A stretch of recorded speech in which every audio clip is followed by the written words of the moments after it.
All right, so good day out there. Good to get through the film with the guys and move on to Vanderbilt. We've got a chance to play in front of our home crowd, which we're going to need. You see evidence all the time of how important crowds are. You just saw it last week. The effect of our cadence and our fall starts playing at Auburn, and how much that affects you. And our crowd's been great this year, lately. And so we need it again, and we've seen it help impact games. So hopefully it's a great crowd, good kickoff time, great weather. So hopefully show up, just like we ask our players to do.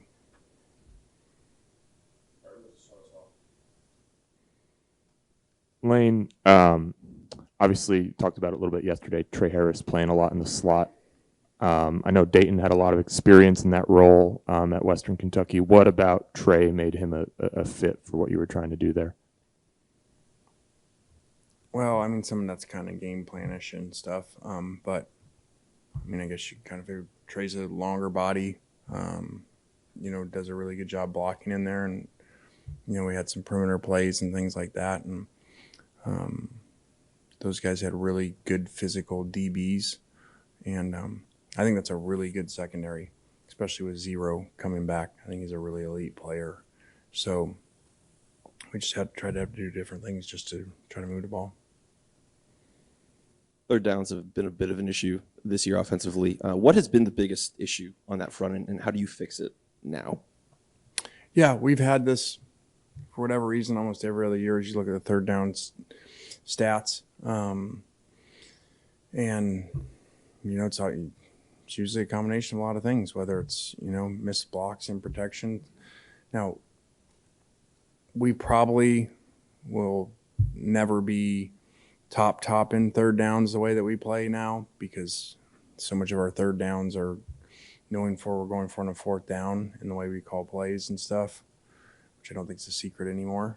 So, but, we didn't execute and we didn't beat man-to-man in certain things. And, if you don't beat man-to-man and protect long enough, and make accurate throws and put all that together, then you're going to keep getting it. And we've been getting that now for a couple of weeks. Lane, you compared, you thought this was more like the 2021 season after that loss to Alabama and regrouped and strung off wins. And you've credited a lot of that this year. So you felt like this is more of a team, not just with good players, but a full kind of team. Was there something you noticed before the season in camp to give you that idea, or is it something you just had to see as the season progressed? No, I think you see it more in adversity. Everybody's got, I always call it the first day of camp. Everybody's excited and does well and everything. That's easy. I think it's more when games don't go well early on in the game, which what we've come from behind in 3 games, I think, and come back to win. Or you lose a game like Alabama, and then you hit adversity and you see those type of things and how players react. And everybody says they're all in right away. Kind of like life. When adversity happens, okay, then really what do they do? And when things don't go their way and they're not playing exactly how they wanted to, as many snaps as they wanted or getting the ball as much, then what happens? So that's where I feel like this team's been different. Correct me if I'm wrong, Lane, but with Xavier Harris not making the trip this past Saturday, do you anticipate him being back this weekend? We do. That was medical. So he was not cleared to play. Kind of stands out to you about Vanderbilt? I think they've battled some injuries on defense. I think they're really, really well coached. They gave us problems last year, especially in the first half. I think that, they do a good job of knowing what they do and what they have and utilizing it. And so, we've got to keep improving. We've got to put together a complete game. I know I kind of say that every week, but we need to do that. And we need to get more players playing well. I think defensively, we've done a good job getting more players involved. Offensively, we've kind of backtracked on that and overplaying players again. And you saw it with, especially like Trey Harris and some guys playing too many snaps. Only piggybacking off of that, you've gained more confidence with your defense. Seems like maybe you've slowed down a little bit offensively. Is that based on your scheming for the particular opponent, or just the fact that we're getting better defensively? We just try to do whatever it is to win that game to get to 1-0. And so we didn't really necessarily slow down tempo as much, but we slowed down, conservativeness, I would say, in that game. And I think that that's kind of different than years ago that I used to be, where I just say we're going to do whatever we do, and really watching that. And, so when you can see the run pass ratio, whatever it was, 11, I don't know, whatever we were, 10 or 11 of 17 passes or something, and all the rushing attempts, that shows you, for a team that at one point this year was a passing team considered, that I'm just trying to win the game. And at times there, once we got the lead, play the defense. Lane, historically at Ole Miss, night road games in the SEC, no coach has been over 50% winning those. You're sitting at 5-2, which is good for about 71%. Anything particular you tell a team going into a hostile environment to be so successful as you've been here as head coach? Well, I know a lot of analytics. I didn't know that one, so thank you. The SEC in general, I mean, I know I actually looked this morning because I get a report about the home and road, and I don't know this for other conferences. I think that the home and road thing in the SEC is bigger than any other conference. I think you have dramatically really hard places to play here, and here, just like Saturday night, even Auburn having, a down year. I mean, that was an electric place, and we got major cadence issues going on in the game that we can't hear. And it didn't help that someone behind our bench, one of their fans, had a whistle too. So, but I don't know why we've had success at night. I mean, it's hard in this conference. I personally think, even though we had some false starts, that tempo offense helps playing on the road in really loud places versus the old school, huddle and cadence part. So I think it kind of makes it harder for fans to know really when to be loud because you're going so fast. Now, when you're having some 3 and outs, it works against you, like you did in the game. But so I don't really know that. I just know it's really big. It's why I'm trying to encourage our fans so much to come out and be the same way they were in Arkansas and especially LSU, because that's what they want our players to do. They want our players to show up every week, or they don't like that and complain about that. So we're hoping for the same thing from them. Perkins gets his first, I think, weekly SEC honor this week, just leading close to the top or leading in key defensive stats. Has he met the maybe internal expectations you and Pete had for him, or do you feel like maybe he's catching on at this level faster than maybe y'all thought he might? I mean, we knew he was really special. I don't know there was any way to know he was this electric fast. I mean, now you've seen him, at different times catch 2 of the fastest quarterbacks in America, and last week in Alabama. So he's just really, really special and a phenomenal kid. And, what we call culture one around here, no issues, just wants to get better, just wants to be coached and do the right things and not worried about all the external stuff, which is very refreshing nowadays with these kids. Lane, following up on something Jake asked earlier about when you're bringing in so many guys out of the portal, obviously you're looking for guys who can play, but how much from what you've learned over the last couple of years did you guys emphasize evaluating personality and character and that kind of thing, maybe more so than you had in the past? A lot, because I think that, the challenge now in general, but especially if you're heavy portal, is culture. And every year you got to restart. You have so few guys that really know what it was, before.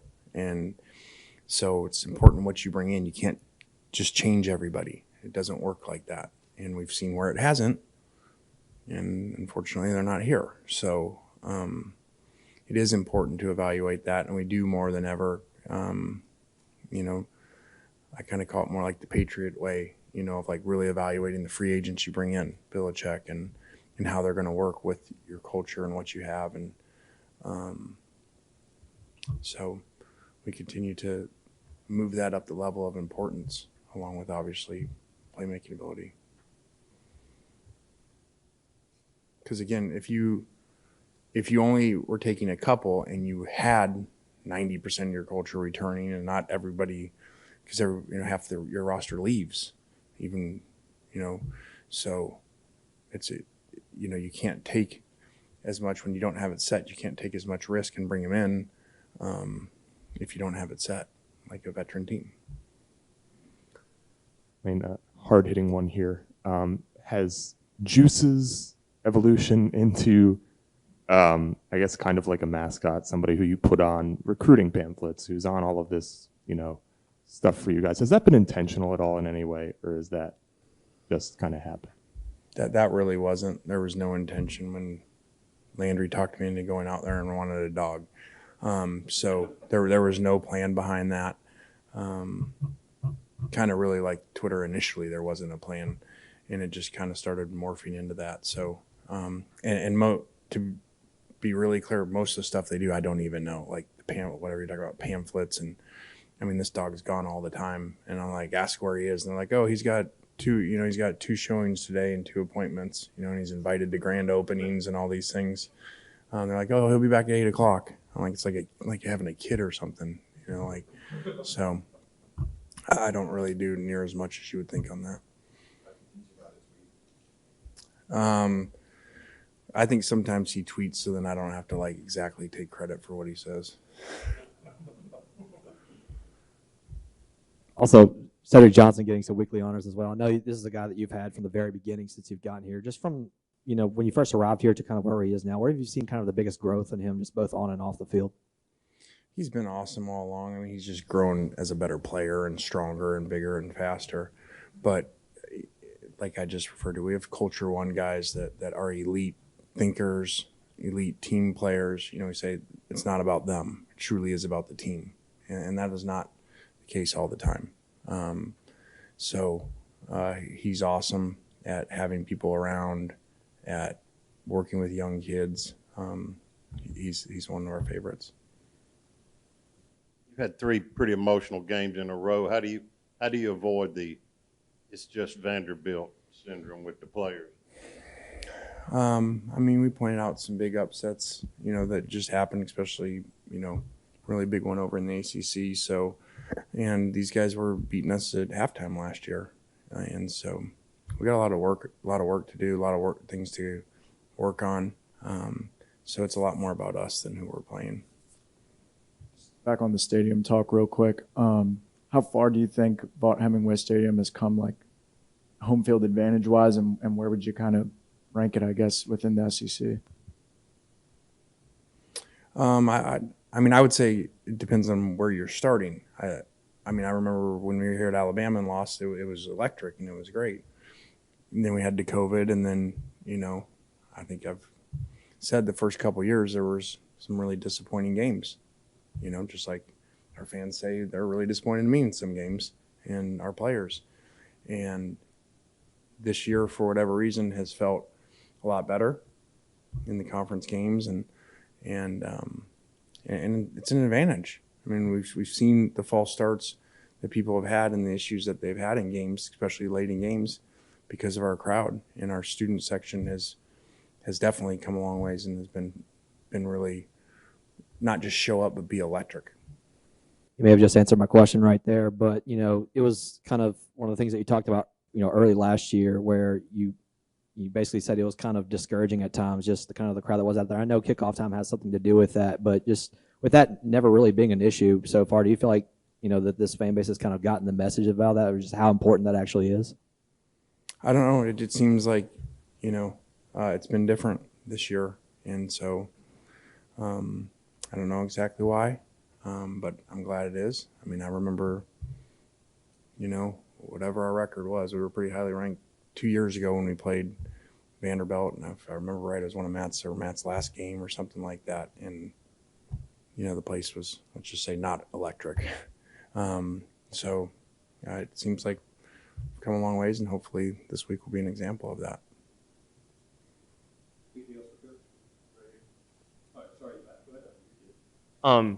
Last 3 games, kind of won in 3 different ways, or you've had different styles. What has kind of impressed you through this 3-game stretch the most?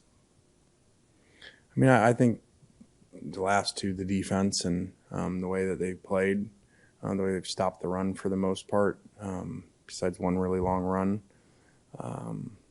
and really just the way they've been on the sidelines as a team, you know, and not getting discouraged and staying into it and overcoming whatever adversity has happened. And 2 of those being home, 1 of those being road games. So it's been really good. I'm very pleased with where this team is as far as their attitude and how hard they play. We just got to do some things better.